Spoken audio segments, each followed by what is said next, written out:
शिवसेनेसोबत भाजपा गावागावात पोहोचवण्यासाठी घरदार विसरून मेहनत केली, पण आता हे उपरे आमच्या डोक्यावरती बसलेत आणि म्हणे काय सांगावं, दिल्लीत उद्या आदेश येईल, जा मिंदेची दाढी खाजवा. मिंदेचं म्हटलं नको, एवढं पुरेसं आहे. कळलं मला पुढचं काय ते. का तर शिवसेनेला हरवायचं, शिवसेनेला हरवायचं. त्याच्यासाठी हा हरामाचा पैसा हे आपल्या समोर होत असताना शेतकऱ्यांसारखी साधी साधी गरीब माणसं त्याच्या कष्टाचा पैसा देऊन आपले खासदार त्यांनी जिंकून आणले होते. 60 वर्ष पूर्ण झालेली आहेत. गेली जवळपास 12-13 वर्ष मी तुमची नेतृत्वाची जबाबदारी सांभाळतोय. पण जे आरोप माझ्यावरती होत आहेत ते जर तुम्हाला खरं वाटत असतील तर तुम्ही मला सांगायचं. मी आत्ता या पदावरनं पाय उतारवायला तयार आहे. जमलेल्या माझ्या तमाम हिंदू बांधवांनो, भगिनी आणि मातांनो,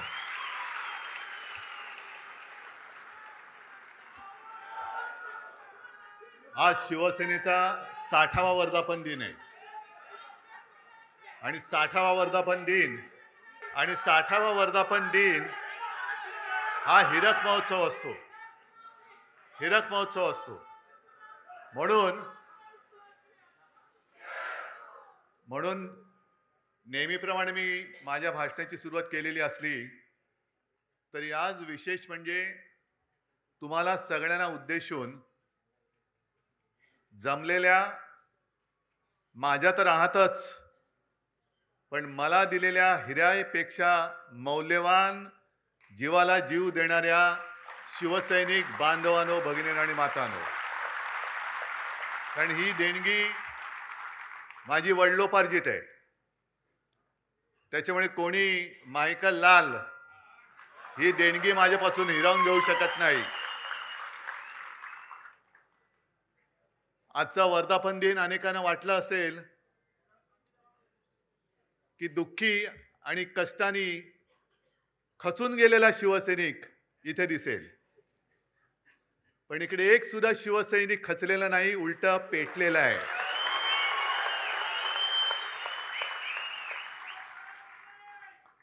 आणि त्या कांबळेला कसा तुडवला पुढचं तुम्हाला माहिती आहे. कारण अनेक जण मला सांगतात की उद्धवजी आता तरी आदेश द्या. म्हटलं आदेश बाळासाहेब कधीच देऊन गेलेत.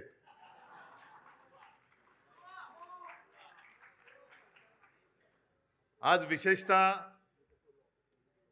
4 खासदारांचा सत्कार तर केलाच, त्यांच्या सोबत आपले हक्काचे 20 आमदार आहेत.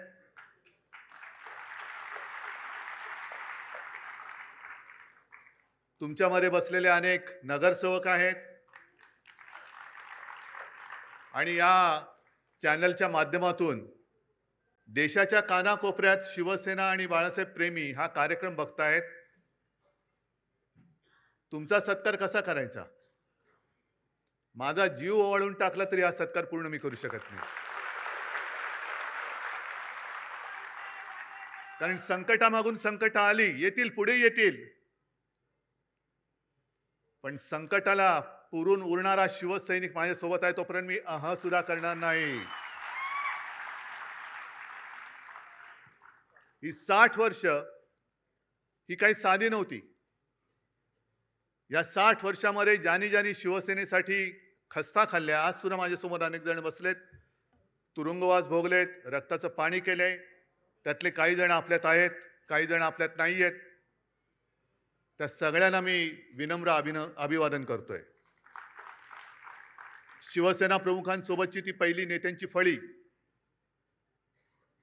ती त्यावेळेला जी सगळी होते, मनोहर जोशी, सुधीर जोशी, वामनराव, प्रमोद नवलकर, दत्ताजी नलवडे, किती नावं घ्यायची.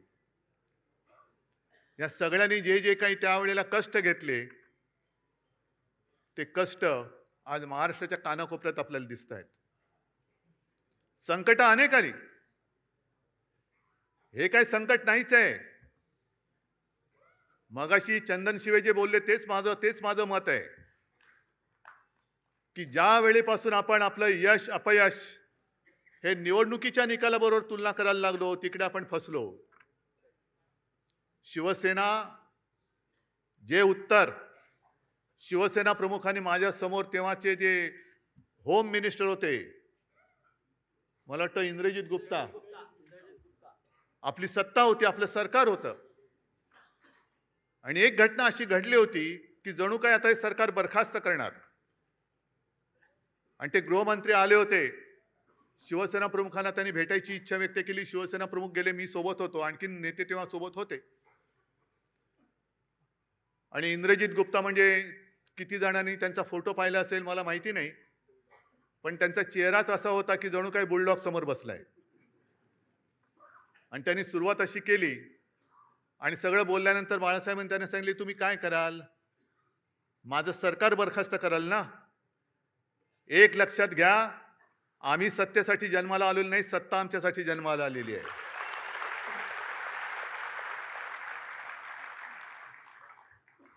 आणि 60 वर्ष त्याच्यामध्ये आणीबाणी सुद्धा आली.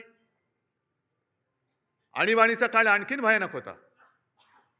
आणि तेव्हा तर ह्या सगळ्या गोष्टी, या सगळ्या आठवणी स्वतः शिवसेना प्रमुखांनी सांगितलेल्या आहेत की त्याही वेळेला रजनी पटेल म्हणजे आज जे आहेत त्यांच्याच राज्याचा शिवसेनेच्या मुळावर उठला होता. आणि त्यांनी शिवसेना प्रमुखांनी एक पत्र लिहून दिलं होतं आणि सांगितलं होतं की याच्यावर सही करा, सही नाही केली तर तुम्ही आतमध्ये जाल. आणि ते पत्र असं होतं की जणू काही शिवसेना ही काँग्रेसमध्ये विलीन करा. जे आज बोंबलत बसलेत ना, आम्हाला वाटलं शिवसेना काँग्रेसमध्ये विलीन करणार. अरे 30 वर्ष भाजप सोबत राहून भाजपात नाही विलीन झालो तर काँग्रेसमध्ये कोण विलीन होणार?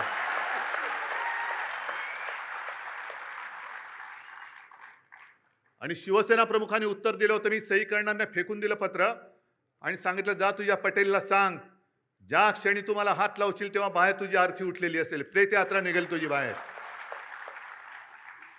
या सगळ्या संकटाला तोंड देत देत देत आपण इथपर्यंत आलेलो आहोत. कारण काही सांगतायत. शिवसेना म्हणे काँग्रेसमध्ये विलीन होण्याची आम्हाला भीती वाटली. अरे मला भीती वाटते महाराष्ट्र भाजप आता मिंदेसेनेत विलीन होईल. कारण एक भाजपवाला मला सांगत होता की उद्धवजी काय दिवस आलेत आमच्यावर. आम्ही शिवसेनेसोबत भाजपा गावागावात पोहोचवण्यासाठी घरदार विसरून मेहनत केली, पण आता हे उपरे आमच्या डोक्यावरती बसलेत. आणि म्हणे काय सांगावं, दिल्लीतनं उद्या आदेश येईल, जा मिंदेची दाढी खाजवा. मिंदेचं म्हटलं नको, एवढं पुरेसं आहे, कळलं मला पुढचं काय ते. आम्हाला खाजवावी लागते दाढी. ही अशी वेळ आली.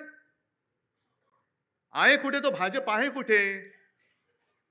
आज भाजपकडे संसदेत 2/3 मेजॉरिटी अजिबात नाहीये. पण जेवढे भाजपाचे खासदार आहेत त्याच्यात 2/3 सगळे बाहेरचे आहेत, सगळे काँग्रेसमधले आहेत, इथले तिथले आहेत. म्हणजे जे मी लोकसभेच्या निवडणुकीत बोलत होतो तेच मगाशी कोणतरी एक कवी बोलले की अरे तुम्हाला राजकारणात पोरं होत नाही म्हणून आमची का पळवत आहे? तुमच्या वांजोटेपणावर तुम्ही उपचार करा ना. विचाराचं वांजोटेपण आहे तुमच्यामध्ये. आमची कशाला पोरं पळवतात? किती पळवाल पोरून? आमची काय तुमची पोरं पळवणारी टोळी म्हणून आमची पोरं पुरवणारी टोळी नाहीये.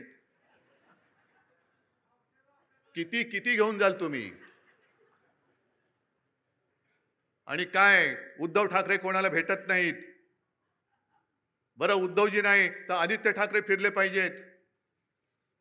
मग मी जर कोणाला भेटत नव्हतो तर गदाड्या तू निवडून कसा आलास? लोकसभेच्या वेळेला सुद्धा तुमच्या सगळ्यांच्या सोबत प्रत्येक लोकसभेमध्ये किमान 6 ते 10 सभा मी तेव्हा घेतल्या होत्या. 6 ते 10 तेव्हाही निवडून आलेले आहेत.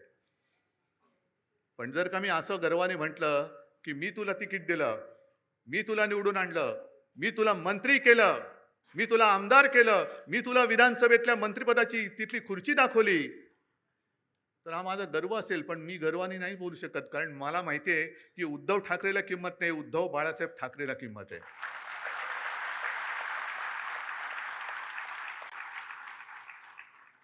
आणि याचं भान मला आहे. आपण ज्या वेळेला सगळ्या महिलांना माहिती आहे, आता शहरामध्ये तर काही जंगलतोड बेसुमार चाललेली आहे. शहरामध्ये वडापाव माहिती आहे, पण वडापाव म्हणजे वटसावित्रीचा वड गेला, त्याच्यावरती फेऱ्या मारणं गेलं. पण वड मोठा असतो, त्याचे पारंब्या असतात. एखादा लांबून नमस्कार करतो, त्या पारंबीला वाटतं मलाच केला, तुला नाही केला, तुझ्या मागच्या खोडाला केलेला आहे, हे लक्षात ठेव. वड त्याला म्हणतात.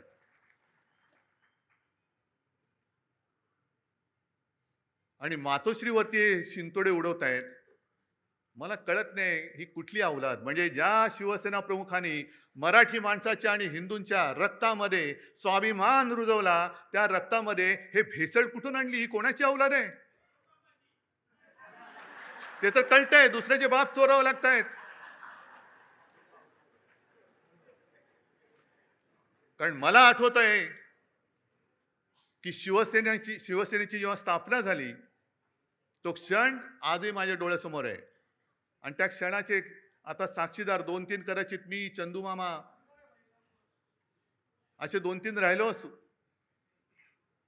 मी अनेकदा सांगितलेलं आहे की तुमच्या सगळ्यांपेक्षा सगळ्यात ज्येष्ठ शिवसैनिक मी आहे. कारण शिवसेनेच्या स्थापनेचा नारळ हा माझ्यासमोर फुटलेला आहे आणि त्यातनं उडालेले तुषारे माझ्या अंगावरती उडालेले आहेत. नाही, तुम्ही त्या क्षणाला तिकडे हजर नव्हतात. खरसीकर बोलतात मी होतो म्हणून. मी तेव्हा तिकडे हजर होतो आणि ते तुषार माझ्या अंगावरती उडाले. मी मागेही बोललोय की मला कल्पना नव्हती की ते उडालेले तुषार मला एवढं भिजवून टाकतील. की पूर्ण शिवसेनेची जबाबदारी माझ्या खांद्यावर येईल. तिथपासून मी शिवसेनेची वाटचाल बघतोय. कसे कसे शिवसैनिक मोठे झाले, कसे त्यावेळेला कसं सगळ्यांच्या एक पायाकडे हात लावला तर आता कोणाला कळणार नाही. कटकट्या असायचा. माहितीये कोणाला? काय? रामपुरी. रामपुरी. आणि ते हे आमचा टाइमपास तोच. आम्ही शाळेतली मुलं सगळे लालबाग परळ, तेव्हा परेल नव्हतं, परळ होतं. शिवसैनिक यायचे आणि तेच सुरक्षा कवच. आणि कुठून कुठून दुसरीकडनं पण सगळे शिवसैनिक यायचे. आणि मग प्रत्येक जण दाखवायचा, बघा माझा 8 काठ्याचा आहे. म्हणजे त्याला टक टक टक टक टक 8 आवाज यायचा, 11 काठ्याचा, असे सगळे ते होतं. आणि ते बघत बघत आम्ही लहानाचे मोठे झालो. तेव्हाच्या सगळ्या मारामाऱ्या एकतर म्हणजे म्हणतात ना, एक तू तरी राहशील तरी नाही तर मी तर राहीन, तशा त्या मारामाऱ्या व्हायच्या. गँग वॉर.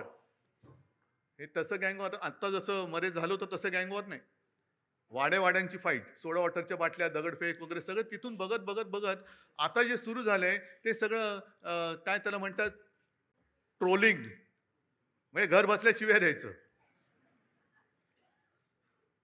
पण या सगळ्यांना मला एक सांगायचंय की मातोश्रीवरती जे जळतायत, ठाकरे कुटुंबियांवरती जे जळतायत, त्यांना ठाकरे कुटुंबानी काय काय भोगलंय, काय काय सोसलंय याची जरा तरी माहिती आहे का? कल्पना आहे का? आहे. आपण बोलताना बोलतो की हा महाराष्ट्र छत्रपती शिवाजी महाराज, शाहू फुले, आंबेडकर, सावित्रीबाई फुले यांचा आहे. आहेच. पण शिवाजी महाराजांच्या वेळेला सुद्धा गद्दार होतेच. शाहू फुले, आंबेडकर सगळ्यांना त्रास झालाय. महात्मा ज्योतिबा फुले आणि सावित्रीबाई यांच्यावर सुद्धा धोंडमार आणि शेणमार झालेली आहे. आज आपण त्यांना दैवत मानतो, पण प्रत्यक्ष होते त्यावेळी त्यांच्यावरती शेणमार झालेली आहे. शाहू महाराजांना सुद्धा त्याचा सामना करावा लागलेला आहे. त्यांची सुद्धा बदनामी झालेली आहे. कशाला माझ्या आजोबांना प्रबोधनकार ठाकरे जे सांगतात ना, प्रबोधनकारांचा वारसा घेऊन पुढे जा, पण प्रबोधनकारांना सुद्धा काय काय भोगावं लागलंय. का? तर कर्मठ आणि बामणी वृत्ती, ज्या जुन्या वाईट रूढी परंपरा होत्या त्या तोडून मोडून टाकल्या पाहिजेत, याच्यासाठी प्रबोधनकार उभे राहिले होते. घराचा पत्ता नाही, कुटुंब घेऊन महाराष्ट्रभर फिरले. अनेकदा बाळासाहेबांनी सांगितलेले की त्यांची ती भावंड आणि आई, मी तर माझ्या आजीला कधी बघितलं नाही, पण विंचवाचं बिराट जसं पाठीवर असतं तसं घेऊन माझे आजोबा महाराष्ट्राच्या कानाकोपऱ्यात फिरत होते. एखाद्या गावी गेल्यानंतर कुठे आसरा मिळाला तर आजीला सांगायचं की ठीक आहे चल बघ, आणि आजी माझी सगळं काही भांडी कुंडी जी काही 2-4 असतील ती काढून काय संसार थाटायचा प्रयत्न करायची. तेवढ्यात आजोबा गावातनं फेरी मारून यायची आणि सांगायची नाही जमत, चला निघायचं आपल्याला, चालले दुसऱ्या गावामध्ये. अनेक वेळेला त्या काळी आमच्या घरावरती मेलेली कुत्री आणि कचऱ्याचे ढीग फेकले गेलेले आहेत. शिवसेना प्रमुखांनी तर काय टीका सहन केली हे तुम्हाला माहिती आहे. आज माझ्यावर टीका होते, माझ्या पत्नीवरती टीका होते, आदित्यवरती घाणेरडे आरोप होत आहेत, तेजसवरती होत आहेत. का? तर एका एका क्षणी ज्या वेळेला भाजपने दगा दिला तेव्हा मला जबाबदारी स्वीकारावी लागली मुख्यमंत्री पदाची, म्हणून हा जळफळाट झाला. तुम्ही नाही, तुम्ही मातोश्रीने फक्त वाढायचं काम करायचं, जेवायचं काम ते करणार. जे काय मिळेल, मंत्री मीच झालो पाहिजे, मुख्यमंत्री मीच झालो पाहिजे, माझं ड्युट कार्ट खासदार झालं पाहिजे, मंत्री झालं पाहिजे, मातोश्रीनी भोगायचा मातोश्रीला अधिकार नाही, नाहीच आहे, आम्हाला नको आहे काही. पण सोसायचं किती? उद्धवजींचं ठीक आहे, पण आदित्यने फिरायला पाहिजे. अरे पण जेव्हा जेव्हा आमच्या कुटुंबावरती हल्ले झाले, कोणाचे असे शाब्दिक किंवा काही आरोप केल्यानंतर यापैकी या गदड्यांपैकी एक तरी छातीची ढाल करून आमच्या समोर उभा राहिला होता त्यांच्या वर झालेला. आज जी काही गद्दारी झालेली आहे, मी त्या त्या वॉर्डातल्या तमाम मतदारांची आज जाहीर माफी मागतोय. कारण त्या सगळ्या मतदारांनी अगदी मोदींची लाट असताना त्यांच्या विरोधात माझ्यावरती, बाळासाहेबांवरती विश्वास ठेवून यांना निवडून दिलं होतं.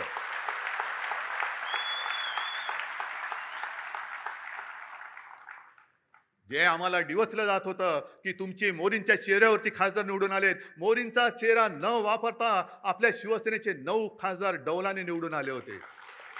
काही थोडक्यात गेले एक तरी इथली तर सीट चोरलीच. कुठे होते मोदी? आणि त्याच्यानंतर म्हणजे तेव्हा भाजपचे 20 पेक्षा जास्त खासदार ते पण 9 झाले. आणि आज परत फोडाफोडी कशासाठी फोडताय? काय मिळवायचंय काय तुम्हाला? म्हणजे सत्ता पिपासू किती व्हायचं? सरदार वल्लभभाई पटेलांनी मराठवाड्यामध्ये पोलीस कारवाई केली, ती का केली होती? रजाकारांना घालवण्यासाठी आणि तो प्रांत आपल्या देशात आणण्यासाठी म्हणून पोलीस कारवाई केली होती. आणि यांनी काय केलं? 2-2.5 लाख सीमा सुरक्षा दल घुसवलं. कुठे घुसवलं?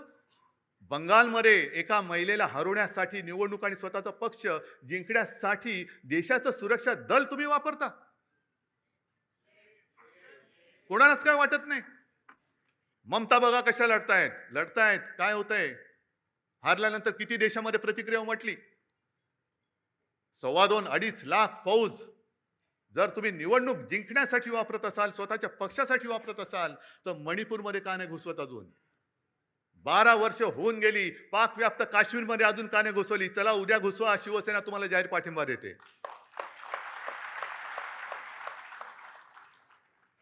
देशाचा हिताचा निर्णय घ्या ना तुम्ही.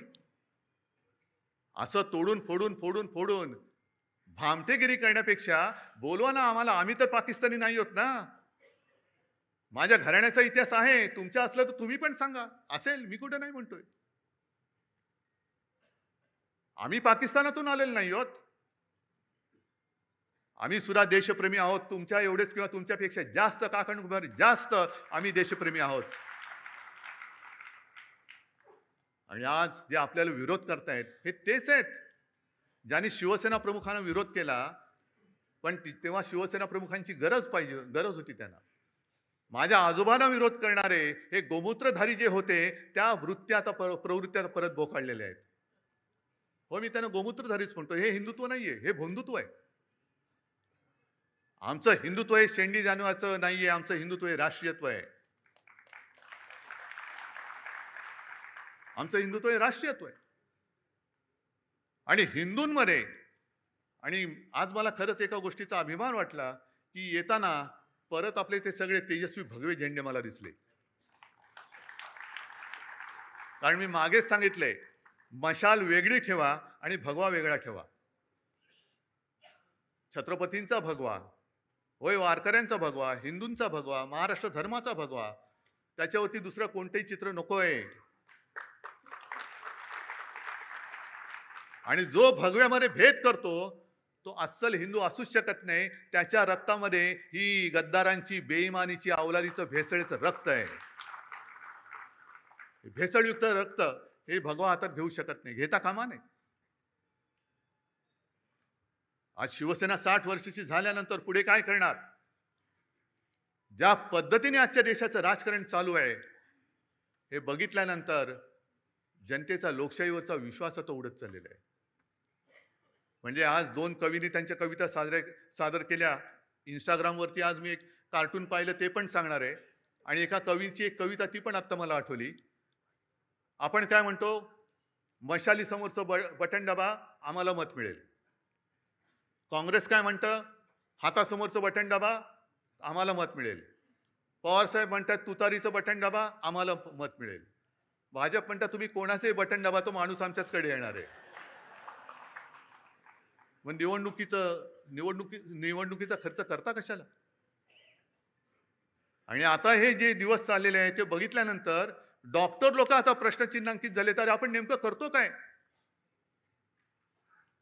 कारण जे कार्टून मी म्हणत होतो ते सोशल मीडियावरती आज आले. एका सोने चोराला पोलिसांनी पकडलंय आणि तो चोर त्यांना सांगतो, "ओ साहेब, चोरी म्हणू नका, ऑपरेशन गोल्ड म्हणा." त्याशिवाय डॉक्टर आता गोंधळलेत की आपण चोरी करतोय की ऑपरेशन करतोय.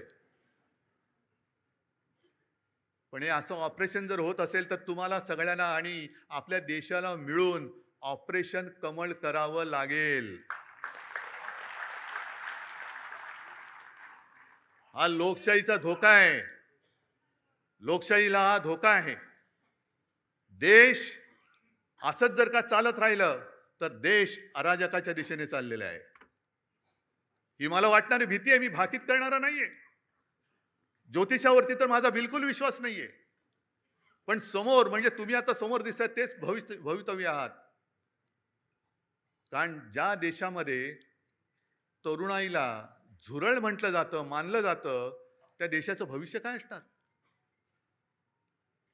आपल्याला जे काही या निवडणुका जिंकतायत, वाटेल ते करून निवडणुका जिंकतायत आणि पदं बळकावतायत. बरं एवढं तर कमी पडतंय. तुमच्याकडे बहुमत आहे, तरी स्थानिक स्वराज्य संस्था असतील, आणखीन काही असेल, पलीकडनं कोणाला अर्जच भरू द्यायचा नाही. अर्ज भरला रे भरला की उचल त्याला. कशासाठी हे करताय? एवढं सगळं मिळून तुम्ही जाणार आहात कुठे? काय करणार आहात देशाचं? आणि मग ते जे नड्डा बोलले होते की देशामध्ये फक्त एकच पार्टी राहील, वन नेशन वन इलेक्शन, हा एक भाग, पण यांची वाटचाल वन पार्टी नो इलेक्शन कडे चाललेली आहे. एकच पार्टी राहील, दुसरी पार्टी राहताच कामा नये आणि सगळं काही आमचं, ह्याच्याकडे या दिशेने चाललेली आहे. पण त्यांना मला सांगायचंय, भाजप सुद्धा कधी काळी आपला दोस्त होता, त्यांना मला एक प्रेमळ सल्ला द्यायचा आहे की तुम्ही या वाटेने जाल तर दीर्घकाळ सत्ता तुम्हाला लाभणार नाही. आणि ज्यांना आपण आपल्या देशाचं भाग्य विधाते समजतो, त्या तरुण मुलांना जर का तुम्ही झुरळ समजत असाल, तर एक लक्षात घ्या, आपलं स्वातंत्र्य हे निवडणुका जिंकून मिळालेलं नाही. त्या वयातल्या मुलांनी क्रांती केली म्हणून आपल्याला स्वातंत्र्य मिळालेलं आहे. ती मुलं जर का पेटली तर हे तुमचं सरकार सुद्धा राहणार नाही. काढा ना, काय वय होती? खुदिराम बोस 17 वर्ष, अनंत लक्ष्मण कानेरे काय वय होतं? भगतसिंग काय होतं वय होतं? राजगुरू काय वय होतं? ही सगळ्यांची वय काढा. ही आताचा जो काही शब्द आहे जेनझी, त्या जेनझीच्या वयोगटातली सगळी मुलं होती. काय बेकार होती? अशीच फिरत होती? त्याला काय उद्योगधंदे नव्हते. चाफेकर बंधू किती वर्षाचे होते? पण त्यांना माहिती पण नव्हतं, देश स्वातंत्र्य नाही, माझा देश गुलाम आहे, माझी भारत माता गुलामगिरीत राहता कामा नये. मेलो तरी 72, पण मी माझ्या देशाला स्वतंत्र करेन. आता देश म्हणजे कोण? आपण. देश म्हणजे म्हणजे मला एक शाळेमध्ये धडा होता, देश म्हणजे देशातील माणसं, दगडधोंडे नाहीत. आपण सगळे आहोत, पण आपलेच जर का दगडधोंडे झाले तर मग हे स्वातंत्र्य उपभोगणार आहे कोण? कोण उपभोगणार आहे? बरं चला, एक असा विचार करून चालतो की याच्या पुढे शिवसेना निवडणूकच लढवणार नाही. काय करणार आहेत बोला? काय करतील? बरं तुमच्यापैकी किती राहतील माझ्यासोबत? बघा, एकही तिकीट मिळणार नाही. मग काय करतील? कारण का मरमर मेहनत तुम्ही करायची, निवडून आपण आणायचं आणि यांचे खोके खोक्यावर खोके. म्हणजे शेतकरी रडतोय, त्याच्या मालाला हमी भाव नाही, पण आमदार खासदाराचा हमी भाव ठरलेला आहे. म्हणजे शेतकऱ्याला, ते कैलास पाटील परवा सांगत होते, ते सांगतील शेतकऱ्याला आता कर्ज माफी त्यांनी दिले, आपण मुक्त म्हणतो, ते माफी म्हणतायत. कर्जमाफीमध्ये त्यांनी अशा अटीतटी शर्ती टाकलेल्या आहेत की शेतकरी म्हणेल मेलो तरी चालेल पण तुझं कर्ज नको, मी भीक नको पण कुत्रा आवर. म्हणजे शेतकऱ्याला तुम्हाला धड कर्जमुक्त करायचं नाहीये, शेतकऱ्याच्या मालाला किंमत द्यायची नाहीये, पण नुसते आमदार खासदार आणि नगरसेवक आणि हे विकत घ्यायचे. वा, एवढा पैसा आहे तुमच्याकडे.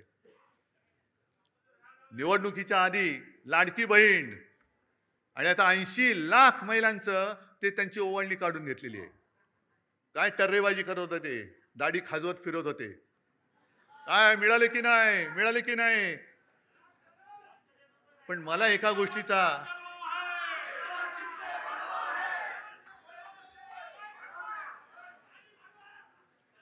गोष्टीचा थोडं वैषम्य वाटतं की अरे मेहनत तुम्ही केले ना, मत तुम्ही दिले ना, मग जाब विचारण्याचा अधिकार तुम्ही का सोडताय? का नाही जाब विचारत? हिम्मत होते कशी?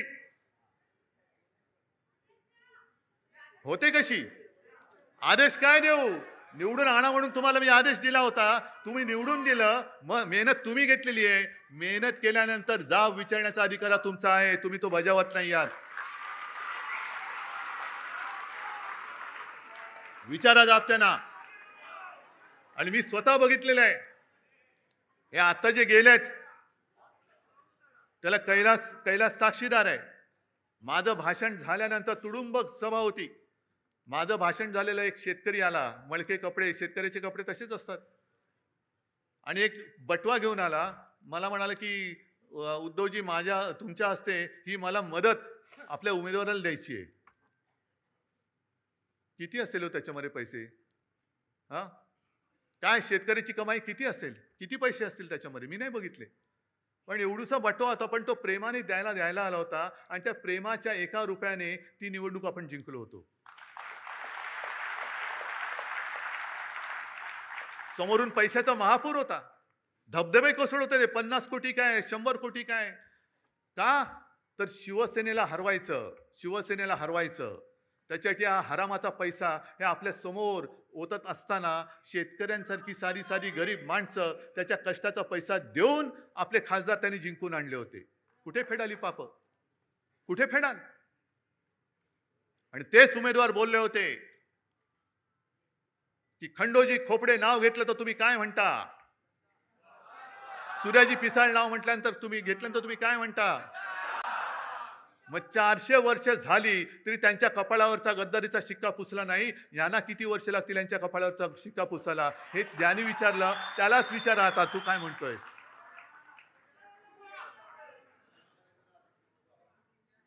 तुम्ही महाराष्ट्राचा विश्वासघात करता.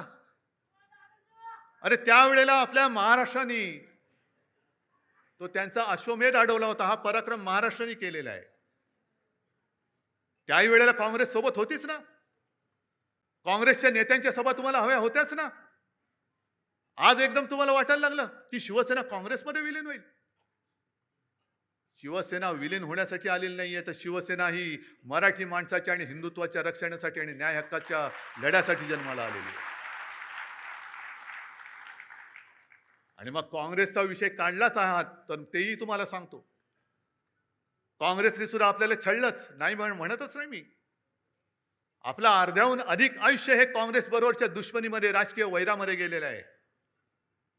अगदी टोकाचं वैर, अगदी काय तिखट टीका आपण केलेली आहे. आणि टीका कोणासाठी केली? भाजप सोबत होता आपल्या म्हणून, भाजपसाठी म्हणून. काही वेळेला त्यांचे वार शिवसेना प्रमुखांनी त्यांच्या अंगावरती घेतलेले आहेत. बाबरी पाडल्यानंतर हे सगळे भाजपवाले पळून गेले होते पाय लावून पार्श्वभागाला, तेव्हा शिवसेना प्रमुख फक्त उभे राहिले होते. कोणासाठी उभे राहिले होते? कोणावरचं संकट त्यांनी आपल्यावर घेतलं होतं? या सगळ्या गोष्टी तुम्ही विसरून गेलात. अगदी बाबरी पाडल्यानंतर सुद्धा आरोपी नंबर 1 का 2 हे आपले हिंदू हृदय सम्राट होते. मला वाटतं 1 नंबर अडवाणी, 2 नंबर शिवसेना प्रमुख. लखनौ कोर्टात पण जावं लागलं होतं. सीबीआयची चौकशी झाली, पण बाळासाहेबांनी त्यांनी सीबीआयने तिकडे नाही बोलवलं. सीबीआयचे अधिकारी व्यवस्थित येऊन आदबीने शिवसेना प्रमुखांना विचारून गेले होते. काँग्रेसने सुद्धा आपली माणसं फोडली. काही माणसं आपण काढून टाकली होती ती त्यांनी घेतली, पण कधीही काँग्रेसने त्याच्यापैकी कोणालाही मुख्यमंत्री केला नव्हता. मुख्यमंत्री कुठे होता? कधी कधी काँग्रेसने आपल्याला छळलं असं छळलेलं नव्हतं. कधीही काँग्रेसने मातोश्रीवरती डोळे असे हावरटासारखे उगारून बघितलेले नव्हते. पण आज भाजपा शिवसेना मुळासकट उखडून टाकायला निघालेला आहे. मातोश्रीला बदनाम करायला निघालेला आहे. हा फरक आहे. आणि ही संस्कृती भले काँग्रेस कोण असेल ती असेल, पण तुमच्या हिंदुत्वापेक्षा काँग्रेस त्यांच्या शब्दाला जागलेली आहे. ज्या मातोश्रीने, ज्या बाळासाहेबांनी, कोण तुम्ही असाल, तडीपार होतात, कशासाठी तडीपार झाला माहिती नाही, आपला वाचो याला. तुम्ही काय केलंय, काही का असे नाही, असू दे त्याला, बसू दे त्याला. हे सगळं बाळासाहेबांनी सोसलं, भोगलं, त्याची फळं तुम्ही आम्हाला दाखवताय. राजकारण हे एवढं गडूळ कधीच झालेलं नव्हतं. खरं म्हणजे राजकारणामध्ये 2 माणसं इकडे तिकडे गेली, 4 माणसं, हे ठीक आहे, पण पक्ष तुम्ही संपवायला निघालेला आहात. ज्या पक्षाने तुमचं बोट धरलं नसतं, तर तुम्हाला कोणी ओळखलं नसतं, तुम्ही तिथेच त्याच वेळेला गाडले गेला असतात, त्यांना तुम्ही आज संपवायला निघालात. बरं, आज मी आणखीन मुद्दामून एक हे ऐकवतोय. हे आता जे त्यांचं चाललेलं आहे सगळं, की टू थर्ड, हे कायदेतज्ञ उल्हास बापट, की 2/3 लोकांची संमती असावी लागते, या मुद्द्याचा आधार घेतला जातोय, पण तो अर्धवट आधार घेतला जातोय. आता 10व्या शेड्यूल मध्ये असं म्हटलेलं आहे की जर का एखाद्या सदस्याने आपणून पक्ष सोडला तर तो डिस्क्वालिफाय होतो या 10व्या शेड्यूल खाली. आणि मग 4थ्या पॅराग्राफ मध्ये लिहिलंय की यातनं कोण कोण वाचू शकतं, तर पक्षाने जर का विलिनीकरण केलं आणि त्याला 2/3 सदस्यांनी जर का संमती दिली तर ते वाचतात. म्हणजे निर्णय जो आहे मर्जरचा तो पक्षाने घ्यायचा. या 6 लोकांकडे तो मर्जरचा निर्णय नाहीये, हे त्या तिकिटावर निवडून आलेले, तो पक्ष नाहीये, पक्ष वेगळा आहे. त्यामुळे इथे निर्णय जो आहे तो उद्धव ठाकरेंनी घ्यायचा आहे आणि मग जर का 2/3 असतील तर ते वाचतील. तर आता याच्यावर सुप्रीम कोर्टाने आतापर्यंत 4 वर्ष हा खटला पडू नये, अजून सुप्रीम कोर्टाने याच्यावर निर्णय दिलेला नाही. मला तर काही वेळा असं वाटतं की इतक्या उदात्त हेतूनी हा अँटी डिफेक्शन लॉ केला होता 85 साली, की ही जी संसदीय लोकशाही आहे त्याचा आत्माच मुळी पक्ष पद्धती आहे. तर ती निकोप ठेवायची असेल तर पक्षांतर बंदी कायदा पाहिजे म्हणून हा केला. त्याचं इतकं विकृतीकरण गेल्या काही दिवसांमध्ये केलंय 4 वर्षामध्ये, आणि सुप्रीम कोर्ट गप्प बसलंय. तर मला तर काही वेळा असं वाटतं, राज्यघटना शिकवणारा म्हणून, की या विकृतीकरणाला सगळ्यात जास्त कोणी जबाबदार असेल तर सुप्रीम कोर्टच जबाबदार आहे.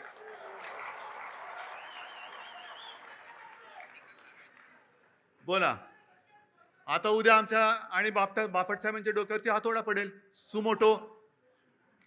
कारण झालंय काय, की एका बाजूने सुप्रीम कोर्ट आणि आमचे कायदा मंत्री बॅडमिंटन खेळतायत आणि मध्ये आमचं शटलकॉक झालंय. संविधानाचं पण शटलकॉक झाले, हा त्याच्याकडे, तो त्याच्याकडे, तो त्याच्याकडे. अरे देशाची बरबारी होते आणि तुम्ही तिकडे मजा मारत बसलात.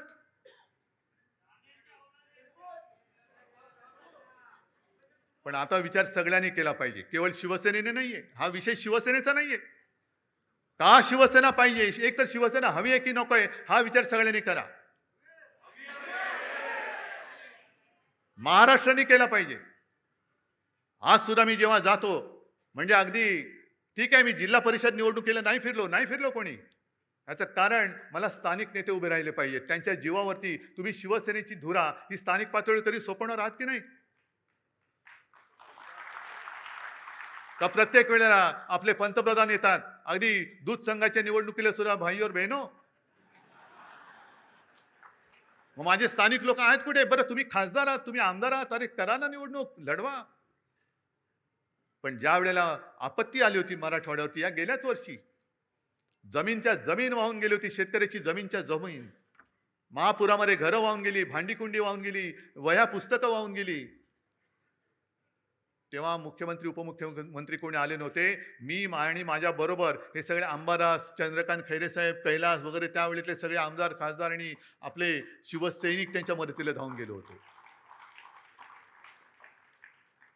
मी मुख्यमंत्री होतो हे सांगावं का लागतंय? कारण लोक विसरतात. कोणी न मागता कर्जमुक्ती ती सुद्धा कोणत्याही प्रश्नाशिवाय मी केली होती. 10 रुपयामध्ये शिवभोजन दिलं होतं. आणि करोनामध्ये काय केलं होतं हे तुम्हाला माहिती आहे. आणखीन आमच्या घराण्याचा जो इतिहास आहे तो एक सांगायचा राहिला. कारण प्रबोधनकारांपर्यंत तुम्हाला सगळ्यांना माहिती आहे. प्रबोधनकारांचे वडील सीताराम ठाकरे कोणालाच माहिती नाहीयेत. माहिती असतील कसे? कारण जसा करोना आला होता तसं त्यावेळेला प्लेग आला होता. आणि तेव्हा आमचं घराणं हे पनवेलमध्ये राहायचं. आणि प्लेग म्हणजे काय? लागला की गेला. म्हणजे कोणाला गाठ आली का गेलाच. आणि त्याच वेळेला मग ते रँड वगैरे ते सगळं झालं ते पुण्यामध्ये ते तिकडे. पण मृतदेह वाहून न्यायला कोणाची तयारी नव्हती, हिंमत होत नव्हती. तेव्हा प्रबोधनकारांचे वडील सीताराम ठाकरे आणि त्यांच्या सगळ्या मित्रमंडळींनी हे मृतदेह वाहण्याचं काम केलं आणि त्याच्यात ते घेऊन ते गेले. आहे कोणाचा असा घराण्याचा इतिहास? आमच्या अंगावर येता. आणि म्हणून मी आज शेवटी तुम्हाला विचारतोय, मी आजपर्यंत तुम्ही मला जपलत कारण शिवसेना प्रमुखांचा आदेश. जसं शिवसेना प्रमुखांनी सांगितले की जसं तुम्ही मला जपलं, मी तुम्हाला जपलं, तसं उद्धवला सांभाळा, आदित्यला सांभाळा, तसं मी आज तुम्हाला सांगतोय. मी कसा आहे तुम्हाला माहिती आहे. माझ्या माणसाने माझ्यावरती बोट दाखवलं तर एक क्षण सुद्धा मी राहणार नाही तिकडे. आणि म्हणून मी मुख्यमंत्री पद सोडलं आणि वर्षा सोडून मातोश्रीला गेलो. त्याच्यामुळे नाटक म्हणून मला कधी जमलेलं नाही आणि करण्याची गरज नाहीये.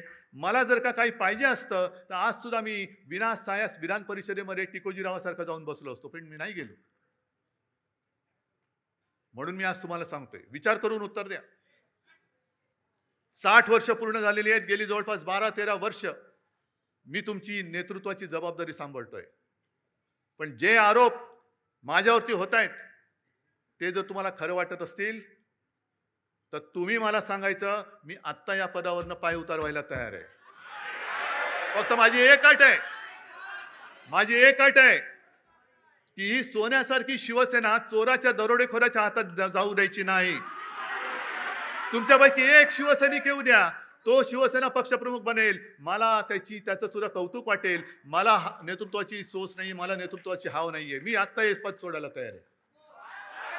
पण कोणी लाचार, गद्दार, भेसळयुक्त रक्ताचा माणूस माझ्यावरती आरोप करत असेल तर त्याला उत्तर हे तुम्ही द्यायचं आहे. बाकी मी डगमगलेलो नाहीये, मी खचणारा नाहीये. अनेक संकट आली, अनेक वादळं आली, मी पळणारा नाहीये. मी पहाडासारखा उभा राहीन, जबाबदारी स्वीकारेन. पण तुमच्या मनात जोपर्यंत विश्वास आहे तोपर्यंतच हे मी करेन. आणि ज्या क्षणी तुम्हाला वाटेल त्या क्षणी मी हे पद सोडल्याशिवाय राहणार नाही. जय हिंद, जय महाराष्ट्र.